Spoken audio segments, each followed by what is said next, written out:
Fraud और fraud, ये fraud के मामले आए दिन बढ़ते ही जा रहे हैं। कभी फ्रॉड ऑनलाइन होता तो कभी लोगों को बेवकूफ बना के। ऐसे में ये बहुत जरूरी हो जाता है कि हम सतर्क रहें और अपने आसपास के लोगों को भी सतर्क रखें।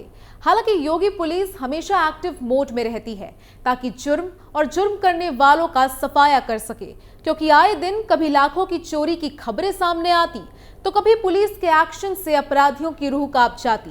पर योगी सरकार जुर्म का नामो निशान मिटाने के लिए बिल्कुल एक्टिव मोड में है। नमस्कार, आप देख रहे हैं कैपिटल टीवी की स्पेशल स्टोरी और मैं हूं आपके साथ राजप्रीत कौर। आज आपको बताएंगे कि आखिर कैसे श्रम विभाग का मददगार ही निकला 1.25 करोड़ के फर्जीवाड़े का मास्टरमाइंड। कैसे लिया पुलिस ने इस मामले में तगड़ा एक्शन और किया फर्जीवाड़े का खुलासा। साथ ही बताएंगे ऐसे ही कुछ और मामलों के बारे में। तो बिना देरी किए चलिए शुरुआत करते हैं। 1.25 करोड़ के फर्जीवाड़े का मास्टरमाइंड, पुलिस ने किया बड़ा खुलासा। कन्या विवाह सहायता योजना में करोड़ों के फर्जीवाड़े की जांच कर रही साइबर सेल ने प्रेमी जोड़े व श्रम विभाग के एक आउटसोर्स कर्मी, सहायक लेखाकार समेत 6 लोगों को गिरफ्तार कर मामले का खुलासा कर दिया है।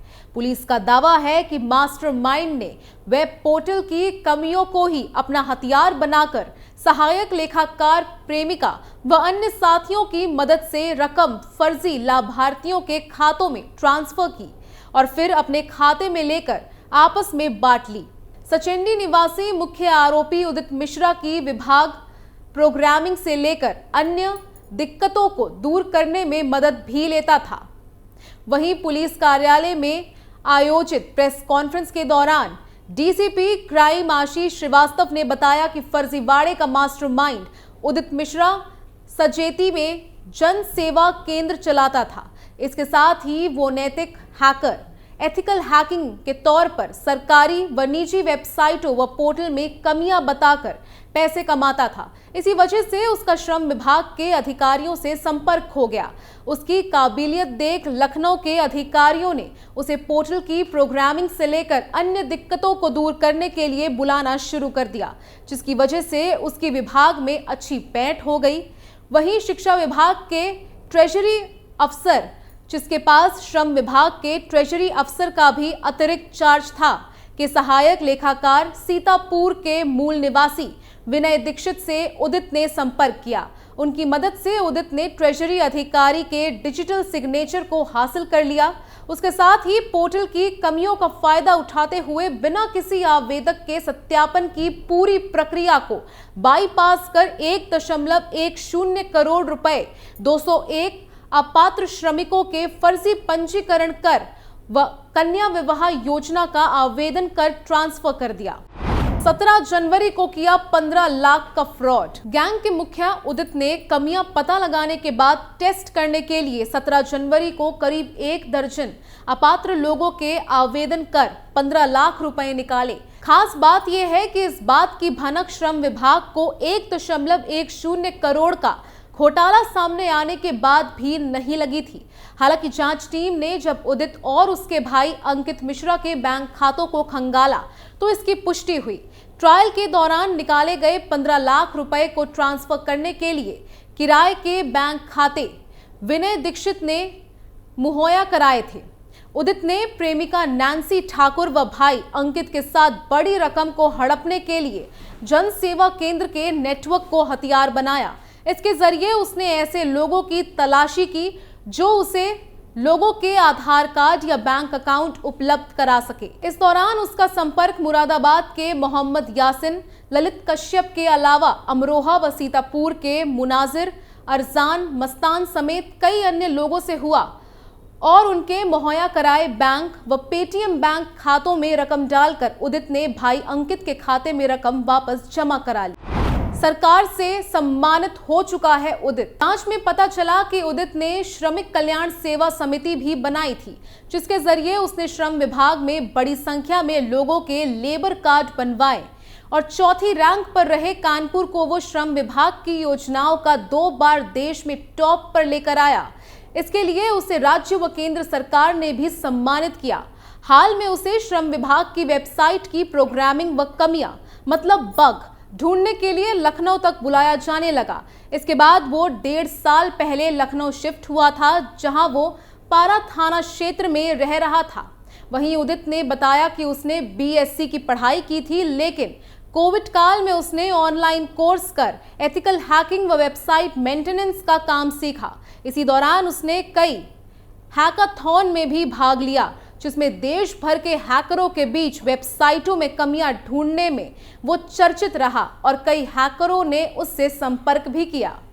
आरोपी ने किया ये दावा। मास्टरमाइंड उदित ने दावा किया कि जो रकम उसने श्रम विभाग के कर्मियों की मदद से निकालकर भाई के बैंक खातों में पहुंचाई, उसमें से 20% अपने पास रखते हुए बाकी रकम लखनऊ के कृष्णा नगर में मोहिनी ज्वेलर्स के पास स्थित एक नाई की दुकान में श्रम विभाग के एक मुनाजिर को दी थी। उसका यह भी दावा है कि पोर्टल में बग की जानकारी सभी को थी, लेकिन किसी ने भी उसे दूर नहीं किया।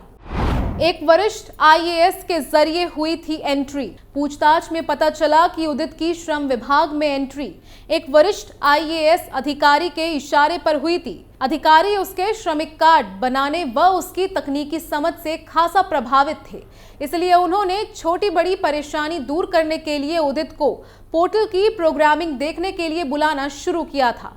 बता दें कि ये ऐसा कोई पहला मामला नहीं है, बल्कि चलिए आपको ऐसे एक और मामले के बारे में हमारी स्पेशल स्टोरी में विस्तार से बताते हैं। दरअसल कुछ समय पहले यूपी के शाहजहांपुर में फर्जीवाड़े का एक ऐसा मामला सामने आया है जो आपको हैरान कर देगा।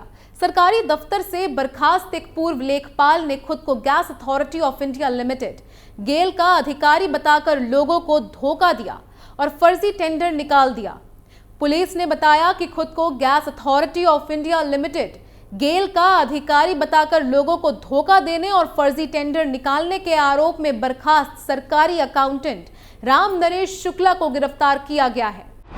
क्या है पूरा मामला? उत्तर प्रदेश के हरदोई जिले के शाहजहाबाद कस्बे में रहने वाले राम नरेश शुक्ला ने निगोही में एक फर्जी कार्यालय खोला था। रिपोर्ट के मुताबिक आरोपी राम नरेश ने हर महीने 40,000 रुपए में दफ्तर किराए पर लिया था। उसने 18 कर्मचारियों को 22,000 से 30,000 रुपए सैलरी की नौकरी पर काम पर रखा था।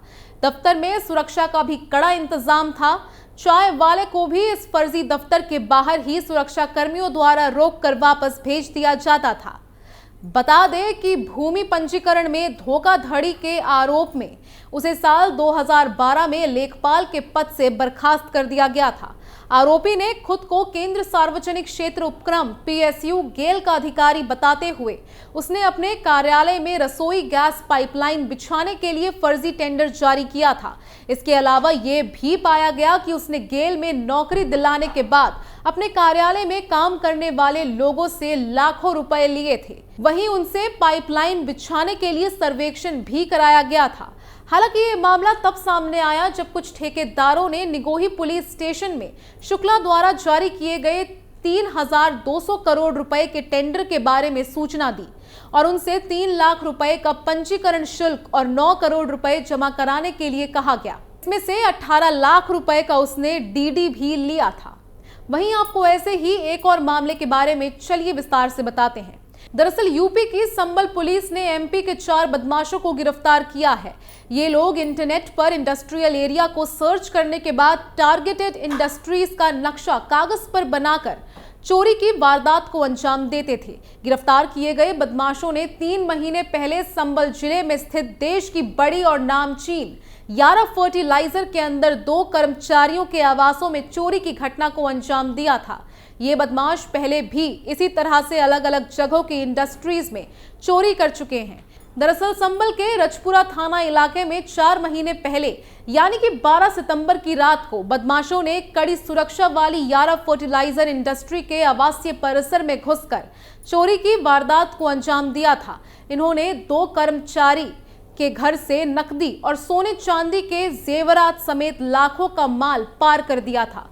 पुलिस ने चोरी की इस घटना को गंभीरता से लेते हुए एसओजी और क्राइम ब्रांच की टीम को बदमाशों की तलाश में लगा दिया था, जहां घटना के 4 महीने बाद रजपुरा थाना पुलिस और क्राइम ब्रांच की टीमों ने मध्य प्रदेश के पहाड़ी इलाकों में रहने वाले एक गैंग के 4 बदमाशों को गिरफ्तार किया था।